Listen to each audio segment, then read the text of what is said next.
Captain बिमारी मान्छे नसुतेर आज कहाँबाट आयो? अरे म वाक्कै भइरहेको हो भित्र किन देखो ल मलाई के भयो भन्नु त के भयो?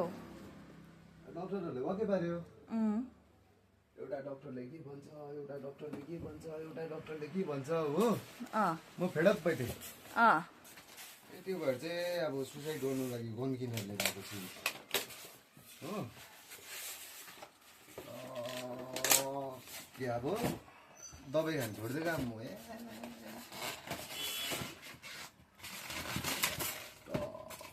के अब अबै मै डक्टर भइदियो क्या अब वाक्कै भयो कि किन भन त किन? म गएँ होइन अँ त्यो डक्टरले मलाई यसो हेरेको त उयो डक्टर पो रहेछ डुबेँ नि मेरो 500 डक्टर फिसमा मैले डक्टर देखाइनँ नि कसलाई देखायो अन्त? अब म क्वाक भइदिएको आफै डक्टर भइदिएको सेल्फ हेल्प गरिदिएको? आफै भइदिएको त्यो डक्टर रहेछ त्यो क्या अस्ति मलाई क्यान्सर भयो भन्ने डक्टर हो अँ त्यो क्यान्सर भयो भने त रिसले अन्त डङ्की उयो खाइदिएको होइन मैले रमुन र प्यारासिटामोल खाएर जन्डिस भएको थिएछ झन् लिभर जन्डिस भएको होइन अँ यो चाहिँ गएर चाहिँ मैले बिचारा राजदालाई देखाएँ राजदाले यस्तो यस्तो खाऊ भन्यो हो त्यहाँदेखि रामदेव बाबाको प्रवचन हेरेँ योग लिएर आएँ एक जाति हुन्छ तिम्रो? 3 दिनमा चढ्थ्यो अरे ग्यारेन्टी अरे किन 3 दिन मलाई 4 दिनकै देऊ भन्ने ए होइन 1 हप्ताकै देऊ भन्ने हो र चौनदासले हो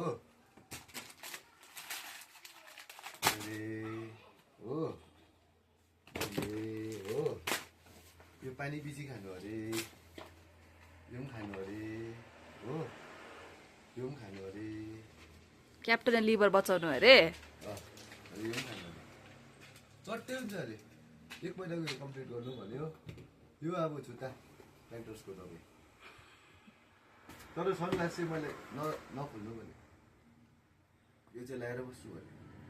मेरो गाडीको चाबी कहाँ छ साँच्ची भन्दा भाइ लिनु जानुपर्छ कहाँ छ ए बिर्स्यौ तिमीले हिजो गाडीको चाबी दिएर पठाएको? ला छोडिदेऊ अरू कुनै चाबी छ जसले पनि स्टार्ट भइहाल्छ मेरो गाडी त आमा खालको चाबी चाहिँ छ